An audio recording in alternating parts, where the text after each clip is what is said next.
সেন্টিমেন্টালিস্টে আবার স্বাগত জানাচ্ছি। আমি জানি আপনারা সবাই আমার জন্য ওয়েট করছেন। কেন? কারণ হচ্ছে আপনারা জানতে চান, বুঝতে চান যে আসলে ঘটনাটা কি।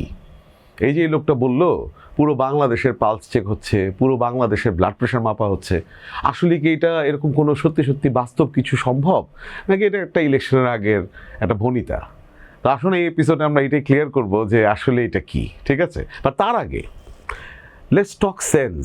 যে ধরেন আপনি একজন মোটামুটি শিক্ষিত এবং বুদ্ধিমান মানুষ, তাহলে আজকের পৃথিবীতে আপনি তো ঘর থেকে বের হওয়ার সময় ফোনের অ্যাপসে চেক করেন না ওয়েদারে যে আজকে কি বৃষ্টি হবে কি হবে না। এখন ধরেন এটা আপনার পকেটে আছে, আপনি যদি এটা ব্যবহার না করেন তাহলে আপনি স্মার্ট না, আপনি একটা স্মার্টফোনের মালিক। কিন্তু পৃথিবীর অনেক মানুষ, শিক্ষিত মানুষ, স্মার্ট মানুষ, আপনার থেকে স্মার্ট মানুষ, তারা চেক করে যে কালকে কি সকালে বৃষ্টি হবে, তাহলে তারা ছাতা হাতে নিয়ে বের হয়।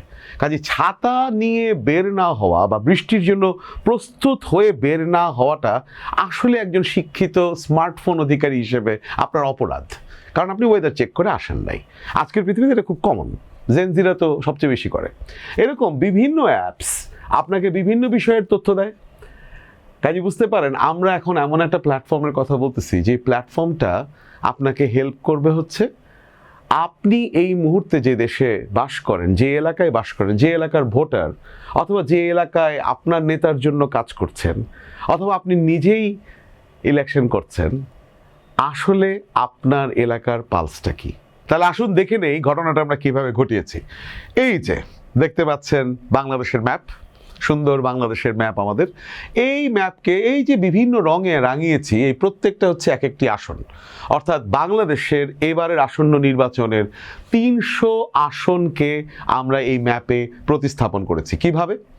প্রত্যেকটি আসনে প্রত্যেকটি রাজনৈতিক দল থেকে কিংবা স্বতন্ত্রভাবে যে প্রার্থীরা দাঁড়িয়েছেন তাদের প্রত্যেকের ফেসবুক অ্যাকাউন্টকে এইখানে ট্যাপ ইনটু করা হয়েছে।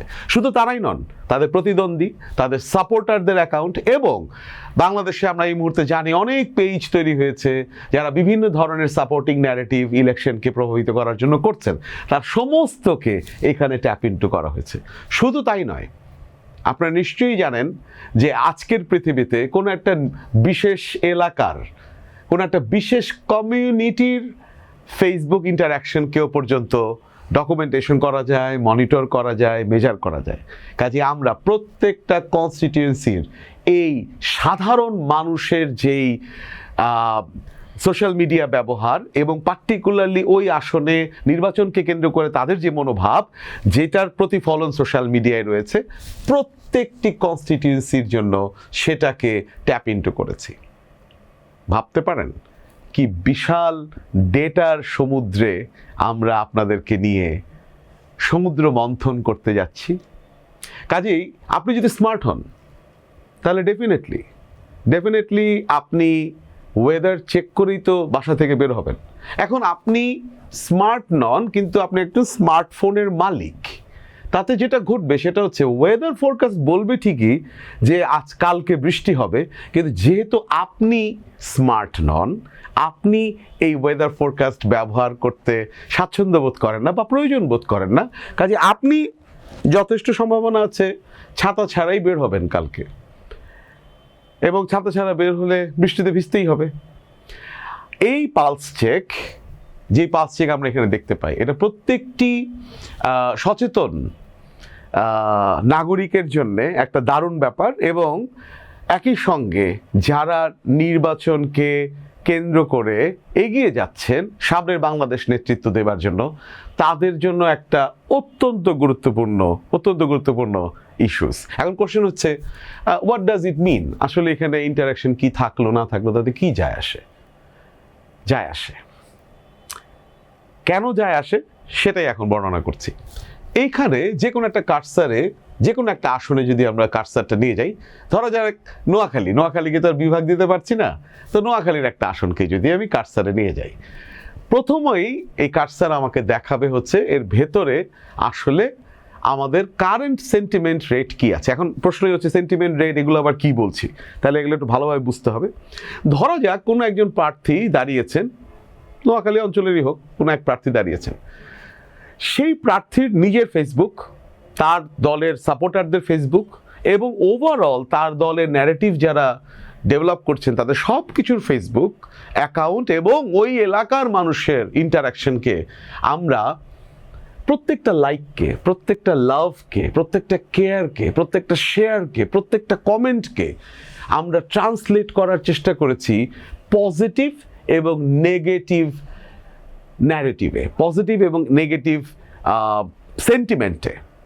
তাহলে ব্যাপারটা কী দাঁড়ালো, যে ধরা যাক কেউ লাভ দিয়েছে, কেউ কমেন্ট করেছে, খুব ভালো কথা বলেছে, এগিয়ে যান ভাই, আছি ভাই, সহমত, এগুলোকে আমরা পজিটিভ এক্সপ্রেশন হিসেবে কাউন্ট করেছি।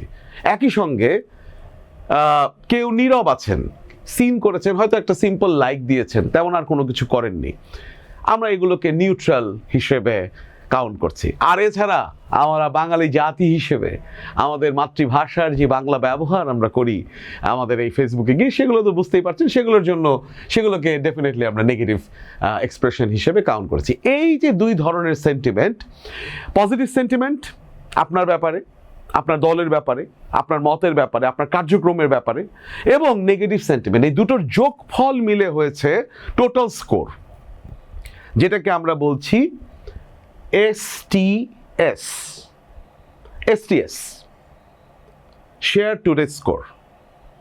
এই শেয়ার টুডে স্কোর হচ্ছে আপনার ওভারঅল স্কোর, আপনার মুড এবং পালস এই মুহূর্তে আপনার কনস্টিটিউয়েন্সিতে কি সেটা বলে দিবে। আপনার অপোজিশনে যিনি দাঁড়িয়েছেন তারটাও বলে দিবে। আপনার জন্য দুটোই জানা জরুরি, কোনো কোনো ক্ষেত্রে অপোজিশনেরটা জানা বেশি জরুরি। কাজেই এই পালস কেন বোঝা দরকার?